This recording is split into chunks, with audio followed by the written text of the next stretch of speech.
Pregnancy ടൈമിലെ ഏറ്റവും waste ടെസ്റ്റാണ് glucose test എന്നൊക്കെയാണ് ഞാൻ കേട്ടറിഞ്ഞിട്ടുള്ളത്. സോ 4th മന്തിലാണ് എൻ്റെ ഗ്ലൂക്കോസ് ടെസ്റ്റ് നടക്കുന്നത്. എനിക്ക് വൊമിറ്റിംഗ് ഒക്കെ ഉണ്ടായിരുന്ന കാരണം ഡോക്ടർ പറഞ്ഞു 4th മന്തിൽ എടുത്താൽ മതിയെന്ന്. എനിക്ക് ഒട്ടും മടിയില്ലാത്ത കാരണം ഈ വീഡിയോ എഡിറ്റ് ചെയ്യുന്നത് വളരെ നേരത്തെ ആയിപ്പോയി. വൊമിറ്റിംഗ് കംപ്ലീറ്റ്ലി മാറാത്തത് കൊണ്ട് തന്നെ I was really worried about this. കാരണം ഇത് കുടിച്ചു കഴിഞ്ഞിട്ട് ഛർദ്ദിച്ചു കഴിഞ്ഞാൽ പിന്നെ എല്ലാം വെറുതെ ആവും. അപ്പോൾ 4 months പകുതി ആയിട്ടുണ്ടെങ്കിലും എനിക്ക് ബേബി ബമ്പൊന്നും വന്നിട്ടില്ലായിരുന്നു. എനിക്കാണ് ഈ ടൈമിൽ മധുരത്തിനോട് വലിയ താല്പര്യം ഉണ്ടായിരുന്നില്ല. ഒരു ഗ്ലാസ് വെള്ളത്തിൽ 75 grams ഗ്ലൂക്കോസ് എന്നതാണ് ഇതിൻ്റെ അളവ്. നമ്മൾ ഒരു പാക്കറ്റും പിന്നെ ഒരു പാക്കറ്റിൻ്റെ ഹാഫുമാണ് എടുത്തത്. എനിക്ക് കുടിക്കാൻ ഒട്ടും താല്പര്യം ഉണ്ടായിരുന്നില്ല. പിന്നെ സഞ്ജു എടുത്തൊന്ന് കുടിച്ച് ഓക്കെ ആണ് എന്ന് പറഞ്ഞപ്പോഴാണ് ഞാനതൊന്ന് എടുത്ത് ടേസ്റ്റ് ചെയ്തത്.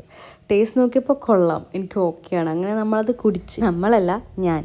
അങ്ങനെ 2 മണിക്കൂർ കഴിഞ്ഞാൽ മാത്രമേ ഇനി ടെസ്റ്റ് ചെയ്യാൻ പറ്റുള്ളൂ. ടെസ്റ്റ് ചെയ്ത് കഴിഞ്ഞാൽ മാത്രമേ നമുക്ക് ഫുഡ് കഴിക്കാൻ പറ്റുള്ളൂ. അപ്പം നമ്മൾ പുറത്തു പോയി കുറച്ച് പച്ചക്കറിയൊക്കെ വാങ്ങി. പിന്നെ വണ്ടിയിലിരുന്ന് കുറച്ച് പാട്ടൊക്കെ കേട്ടു. അപ്പോഴേക്കും ഏകദേശം സമയമായിട്ട് നമ്മൾ ടെസ്റ്റ് ചെയ്യാൻ പോയി. എൻ്റെ ചാർജിൻ്റെ കാര്യത്തിൽ അപ്പോഴേക്കും ഒരു തീരുമാനമായിട്ടുണ്ടായിരുന്നു. ഹോട്ടലിൽ എത്തിയപ്പോൾ തന്നെ ഞാൻ ഒന്നും നോക്കേണ്ട ഒരു ഐസ്ക്രീം ഓർഡർ ചെയ്തു. എന്തെങ്കിലുമൊക്കെ കഴിച്ച് കിട്ടിയാൽ മതി എന്നുള്ള അവസ്ഥയിലായിരുന്നു. അപ്പോഴാണ് അതിഭീകരമായ ആ കൈ വന്ന് എൻ്റെ ഐസ്ക്രീം തട്ടിപ്പറിച്ച് പോയത്. ഞാൻ ഒന്നും കഴിക്കാത്തതുകൊണ്ട് തന്നെ സഞ്ജു ഒന്നും കഴിച്ചിട്ടുണ്ടായിരുന്നില്ല കേട്ടോ. ഞാൻ അവൻ്റെ അടുത്ത് പറഞ്ഞു നീ പോയി കഴിച്ചോന്ന്. പക്ഷെ ആൾ കഴിച്ചില്ല. ഒപ്പം കഴിക്കാമെന്ന് പറഞ്ഞിട്ട് അങ്ങനെ ഇരുന്നതാ.